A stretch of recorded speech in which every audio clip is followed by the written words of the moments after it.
Most days, the job ended late. My exhausted trek back home from the New York Times building in Times Square often didn't start until after 9 p.m. But keeping me in forward motion during that foggy stumble was the simple and intense pleasure that awaited me back at my apartment. A pint of Ben & Jerry's ice cream. I prefer a Heath Bar Crunch. The bodega on the corner sold cookies and cream, which contented me just fine. With kids and a wife back in Washington, D.C., I had little interest in laying down roots while working in Manhattan during the week. In searching for a place to rent, I had three simple criteria. It needed to be inexpensive, not too costly, and affordable. At $350 a month, the closet I found met my needs perfectly. It was a 3-story walk-up shared by two women, one of whom had a boyfriend who stayed there most of the time. With opposite schedules, the four of us rarely crossed paths, and everyone seemed to like it that way.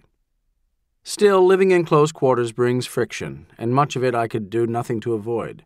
For example, it was far too awkward, and maybe also a bit unfair, for me to complain about the personal noises coming late at night from the adjacent room used by my apartment mate and her boyfriend. So I kept my mouth shut. And while I couldn't help but be annoyed at the flecks of kitty litter that the apartment's two cats habitually left on my pillows while I was at work, I knew better than to try to reason on such matters with a feline lover. But when the ice cream started disappearing, we had big problems. It started humbly. Avoiding deep gashes that might attract notice, the culprit skimmed off the top with gentle strokes of a spoon. Soon the strokes were more aggressive, and a third of the pint would disappear overnight. When the perpetrator began leaving only one spoonful after a late-night binge to avoid having to throw the container away, I decided that something had to be done. I tried everything. Hiding the pint behind the stacked ice trays did not slow the culprit down. The same was true for writing my name across the top of the container. I was reluctant to leave a note on the refrigerator, "Attention Midnight Marauder," because I thought it would appear too ornery without any guarantee of success.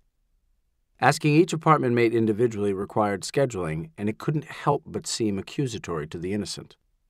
So, as I sat at the kitchen table one night, stewing over my predicament and staring in frustration at the vacant depths of a pint that yesterday was practically full, a simple solution caught my eye. Salt. Crystalline and white. It would camouflage beautifully with cookies and cream. Natural and edible, it would also avoid sickness, not to mention a lawsuit, if unwittingly consumed. It was perfect. Just the idea was cathartic, and in harboring it for several days, I found a restored pep in my stride on the daily walk home as I flirted with the decision of whether tonight was the night. Yes, it risked burning a bridge with at least one of my apartment mates, but some bridges are meant for kindling. I had already resolved that I was not going to buy any more ice cream than what I could eat during the walk home, so I was relatively immune from revenge. At worst, the tactic would jolt the culprit in much the same way that I was jolted on a regular basis. At best, it might also anger the marauder into dropping the cloak of anonymity. So 2 weeks before I planned to move out of the apartment, I set the bait. It was a newly opened container of cookies and cream, a 1/4 inch skimmed off the top, capped by a thin but solid layer of salt. To test the invisibility of my trap, I stood at the freezer, spoon in hand, and adjusted the lighting to various levels. It was foolproof. Several days passed, and then the email came. As I had suspected, the culprit was the roommate with the boyfriend. She was livid, and, perhaps rightly, she accused me of taking my ice cream way too seriously. Indignant at the passive aggression in my actions, she gave an explanation for her behavior that was as self-righteous as it was lame. She said that she had a near-pathological weak spot for ice cream, and that if it was anywhere within reach, she had no way of resisting it. She seemed surprised that I wasn't more sympathetic to her condition. The email tirade stopped a couple of days later, and I moved out soon after that. But the more I reflected, the more I was struck by two things in her reaction to the whole incident. At no point did she pause to concede the pure genius of my booby trap. Sure, a mouthful of salt stings, but anyone, most of all a culprit who had been warned with ice tray barriers and my name written across the pint, would have to admit the cleverness in finding an effective yet innocuous way to turn the tables. But even stranger was her pejorative use of the term passive-aggressive. In my view, criticizing something for being passive-aggressive is like faulting a tactic for being discreet. Just as there are times when subtlety is the worst approach, there are also times when passive aggression is the best. In fact, the more I talk to friends about similar experiences, sometimes in dealing with roommates or neighbors, but most often in dealing with larger and faceless adversaries, the more I realize that passive aggression is actually the vehicle for a noteworthy array of scrappy ingenuity. The stories people offered on the topic were enough to fill a book, and they did. Less creative souls, like myself, exacted sweet but gentle revenge. Others mined the occasions for art or profit. Some opted for circumvention. A few people stood firm, adopting perfectly irrational yet strangely cathartic ways to convey their dissent. But why focus on such petty behavior? The answer is simple.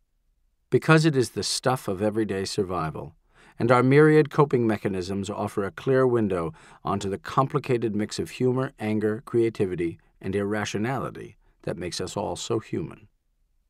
That loud cell phone talkers or inconsiderate dog owners who do not clean up after their pets raise our blood pressure faster than the atrocities in Darfur, or the growing national debt does not imply that we are callous to the suffering of others, though certainly some people are. The reason is simply that some realities are closer than others, and it's difficult to focus on Darfur and whatever else when your coworker in the adjacent cubicle is noisily playing video games. How we choose to deal with these grievances gives our personalities definition and a valuable edge. They are formative for exactly the reason that no one likes a Pollyanna. Happy-go-lucky people are boring and predictable. The easygoing sorts will be quick to point out that only fools make mountains out of molehills, and to some degree they will be right. Nevertheless, these same laid-back folks will be lying if they try to pretend that they are above the fray. One need only watch the angry gesticulations of that driver with the "Don't sweat the small stuff" bumper sticker after he gets cut off in traffic to recognize a basic truth about the human condition. No one is above life's little annoyances.